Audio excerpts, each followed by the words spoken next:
KPBS On Demand is supported by the National Conflict Resolution Center. Geopolitics, a divisive election year, and strained budgets are all topics that can create tension in the workplace. NCRC can help workplace leaders navigate polarizing issues with the Culture, Communication, and Conflict Certificate. More at ncrconline.com. Good morning, I'm Debbie Cruz. It's Wednesday, August 14th. Nathan Fletcher again turns to campaign cash to pay for his legal defense. More on that next. But first, let's do the headlines. As students return to school this week, the county's COVID-19 positivity rate is close to 21%. That's the second highest positivity rate recorded since the start of the pandemic. Edmund Milder is a pediatric infectious disease doctor at Rady Children's Hospital. He has these recommendations. Make sure you're up to date on your vaccines, wash your hands frequently, stay home when you're really sick and you have a fever, and then otherwise get back out there and enjoy yourself and get back to learning. Milder says masking continues to be a key measure for protection. Although masks are optional in the San Diego Unified School District, a variety of masks will be available for students at all district schools. The city of San Diego wants to hear from residents about a potential trash collection fee. Most single-family homes get their trash picked up by the city for free. 2 years ago, voters decided to let the city consider charging a fee. City budget analysts estimated a monthly fee of $23 to $29 would cover the current level of service. The city also wants to hear what else homeowners might want, such as increased pickups for recycling. It's holding open house meetings for the next month. The schedule and an online survey is available at cleangreensd.org. Students at Burbank Elementary School in Logan Heights were joined by the San Diego Padres yesterday to celebrate the start of a new school year and the grand opening of their new soccer and baseball field. It includes a 16,500 square foot synthetic turf play field with soccer striping. There's also a Little League-sized baseball diamond, batter's box, and a remotely operated scoreboard. The new field replaces former basketball, volleyball, and tetherball courts. All new courts are now located at the center of the campus.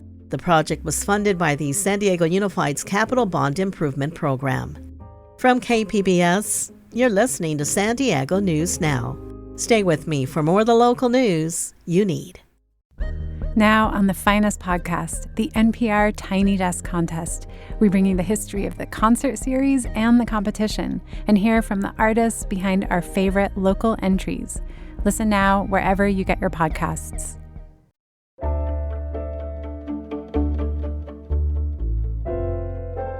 Former County Supervisor Nathan Fletcher is again turning to his abandoned state Senate campaign to pay for legal defense bills. Investigative reporter Scott Rodd reports the spending could test the boundaries of campaign finance rules. Last March, a former San Diego Metropolitan Transit System employee filed a lawsuit against Nathan Fletcher. She alleged he sexually assaulted her when he was chairman of the agency. Fletcher denies the allegations. He dropped out of the race for a state Senate seat just days before the allegations surfaced. By that point, his campaign had raised hundreds of thousands of dollars from contributors. More than a year later, he's still using money from his dormant campaign to pay for his legal defense in court. Campaign finance disclosures show his attorneys have billed the campaign for more than $500,000. This is a somewhat legally murky area. Jessica Levinson is a Loyola Law School professor and campaign finance expert. State election laws allow campaigns to spend money on matters reasonably related to political or legislative matters, but not on personal expenses. All of it depends on whether the lawsuit is filed against Nathan Fletcher as an individual or if it's filed against Nathan Fletcher because he's a candidate. Fletcher's campaign attorney did not respond to requests for comment. The campaign previously told KPBS that the lawsuit was only filed because Fletcher was running for state Senate, and therefore the spending is legal. Scott Rodd, KPBS News.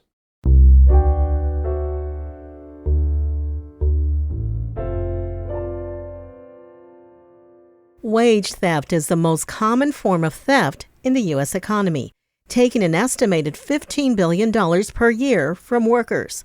Metro reporter Angie Bowen says one way employers steal from their workers is by withholding breaks.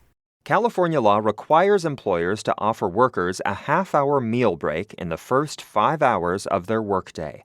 If the employee works more than 5 hours without that break, they're entitled to 1 extra hour of pay. Employees also get a 10-minute rest break for every 4 hours of work. Kira Green of the Center on Policy Initiatives says employees are entitled to bonus pay if their bosses won't let them leave their workstation during breaks. They're told you can take a rest break, but you still have to keep your eye on the counter. You still have to keep an eye out for people coming in. That's not a rest break. That is still just working. Some employees are exempt from meal break regulations, but their job has to pay more than $66,560 per year. Andrew Bowen, KPBS News.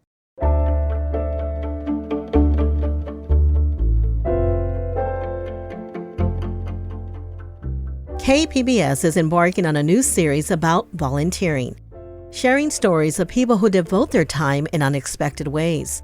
South Bay reporter Corey Suzuki went to visit one volunteer who works as a guide at the Tijuana River Estuary and who leads a unique kind of tour. Let me see if I can. Yes, this is lemonade berry. And the reason I know it's lemonade berry is because the leaves are thick and leathery, almost like the tongue of a leather shoe. I've learned to identify about almost 40 plants just by touch and also smell. So that's, okay, Gidget, here we go. My name is Ron Peterson. I'm 73 years old. I'm a retired scientist and engineer. I worked for the U.S. Navy for about 40 years. I live here in Imperial Beach, and I am blind. And this is Gidget. This is my guide dog. And we are here at the Tijuana Estuary. This is one of my homes away from home. There's, I would say, in the neighborhood of about 50 native plants. It's also an amazing bird sanctuary. So our nature walks here at the estuary, there's several nature walks and there's several bird walks. And one of those nature walks is mine. I'm a docent for the eye-opening experience without sight, where a blind person leads a nature walk and introduces visitors to the native plants with the emphasis on the other 4 senses besides sight.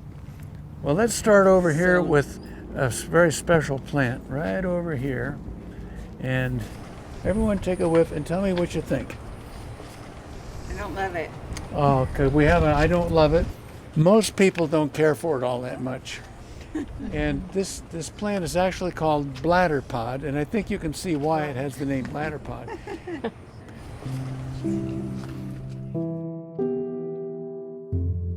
I've worked here as a volunteer for about 9 years. I learned the plants, and I did a lot of volunteer work here, planting native plants and clearing trails. But then 5 years ago, things kind of went south for me. Glaucoma. I lost my vision, and I couldn't work here anymore. I couldn't do the things that I was doing. It was frightening. I felt very much alone, and I felt that I didn't know how I was going to enjoy life anymore.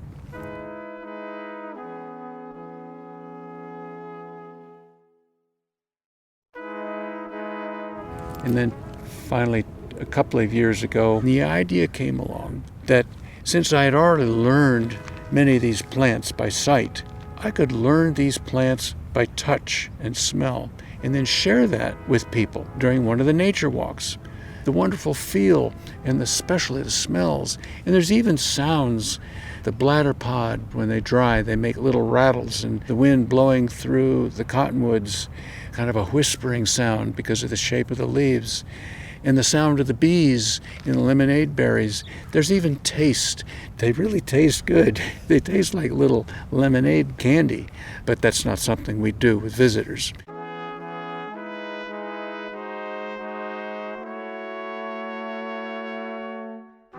The thing about giving to others is not only is it a good thing to do, but also it takes the focus off of yourself so that you don't feel sorry for yourself. You're putting the focus on others. So to me, that just became an important part of my life. It has helped me to wake up with a smile on my face, to to wake up looking forward to the day, feeling like I accomplished something at the end of each day, that I did something for someone besides me. Come on closer, folks. Come on closer so you can hear me. We are now beneath some special trees, specifically the Fremont cottonwood. They are very distinctive. They're large, they're soft.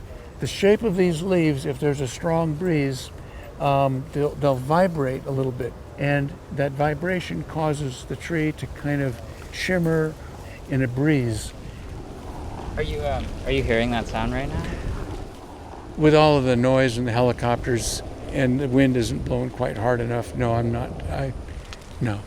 I'm not hearing it now. But if it was blowing harder and if it were very quiet, maybe I can.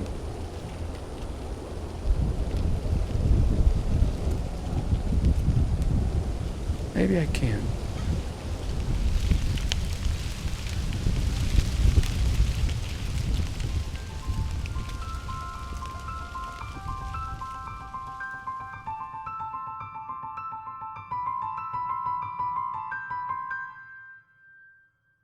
Ron's story was produced by reporter Corey Suzuki. That's it for the podcast today. As always, you can find more San Diego news online at kpbs.org.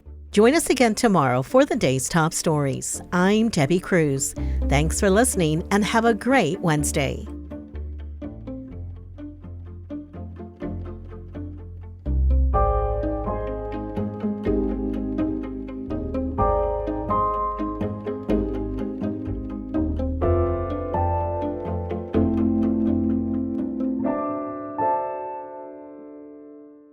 KPBS On Demand is supported by Latino Legacy Foundation, presenting their Storyteller series, Reach for the Stars with Ellen Ochoa, the first Latina astronaut, former NASA director, and San Diego native, Sunday, June 29th.